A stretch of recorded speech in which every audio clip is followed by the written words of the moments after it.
In our last video, we are talking about the polyhalogen compounds, and I am going to tell you about the pyrene.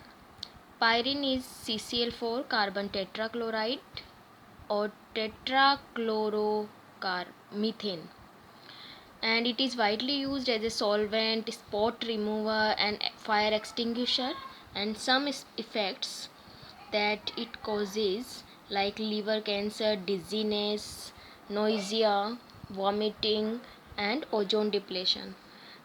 After it, I am taking freons, and you all know these are chlorofluorocarbons, and the compounds elements present in it are carbon, fluorine, and halogens, other halogens. Okay means कौन freons जो होते हैं उसमें कौन कौन होता है, carbon होते हैं, हाइड्रोजन होते हैं और हेलोजेंस होते हैं. And these are stable in reactive, non toxic, non corrosive and easily liquefiable gases. ये जो CFCs होती हैं, फ्रियोन्स होती हैं, ये हमने बात भी की थी ओजोन डिप्लेशन में अपनी 11th क्लास में कि ये इनरिएक्टिव होती हैं और नॉन टॉक्सिक होती हैं, और इनरिएक्टिव होने की वजह से ये क्या करते हैं कि डिकम्पोज नहीं होते हैं और इजी वे में जो एटमॉस्फेयर है उसके लाइट वेट होने की वजह से ये ऊपर ओजोन लेयर तक पहुंच जाती है. And how can we name the freons? Freons के नाम कैसे हम लिखते हैं? Freons CBA.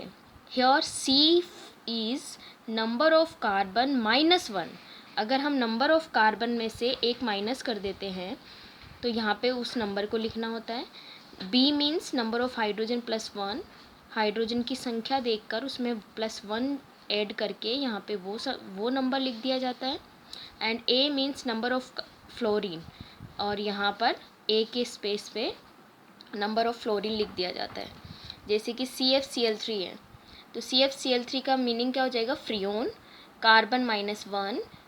यहाँ पे सबसे पहले क्या लिखना हमें? C क्या होता है? Carbon, number of carbon -1. अब नंबर ऑफ कार्बन यहाँ पे एक है तो एक में से 1 - 1 = 0. 0 हमें लिखना नहीं है. फिर है नंबर ऑफ हाइड्रोजन +1. यहाँ पे कोई हाइड्रोजन नहीं है तो 0 + 1 करके यहाँ पे 1 लिख दिया हमने. फिर है नंबर ऑफ फ्लोरीन, तो नंबर फ्लोरीन कितना है? 1, तो यहाँ पे क्या आ गया? 1.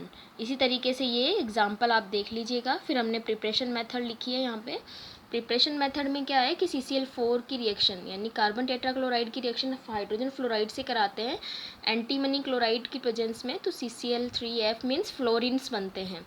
यहाँ पर भी सेम ये है कि यहाँ पे हमने फ्रियोन लिया है एक तरीके का और वो दूसरे तरीके के फ्रियोन में कन्वर्ट हो गया. इनके यूजेस क्या हैं? ये फ्रीजिंग एजेंट्स हैं यानी कि रेफ्रिजरेटर्स और ऐसी में इसको यूज़ में लिया जाता है.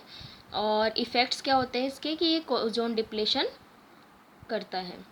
उसके बाद है DDT, एंड DDT मीन्स पेरा डाइक्लोरिडोफेनिल ट्राइक्लोरोइथेन.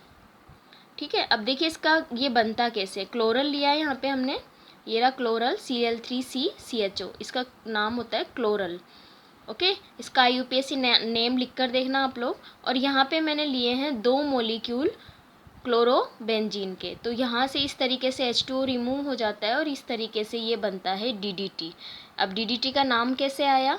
देखिए लॉन्ग चेन हमने 2 कार्बन का लिया है.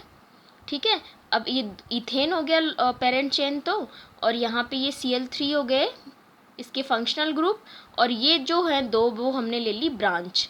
ब्रांच का नाम क्या है? देखिए जो पेरेंट चेन पर जो कार्बन बेंजीन रिंग का जुड़ा हुआ है उसके जस्ट पेरा पोजीशन पे क्लोरो है, तो इसका नाम क्या हो गया? पेरा क्लोरोफेनिल. ओके क्या नाम हुआ इसका? इस ब्रांच का पेरा क्लोरोफेनिल. और इसका नाम भी क्या हुआ? पेरा क्लोरोफेनिल. ओके ये भी पेरा पोजीशन पे है. तो अब इसका नाम देखिए कैसा हो गया.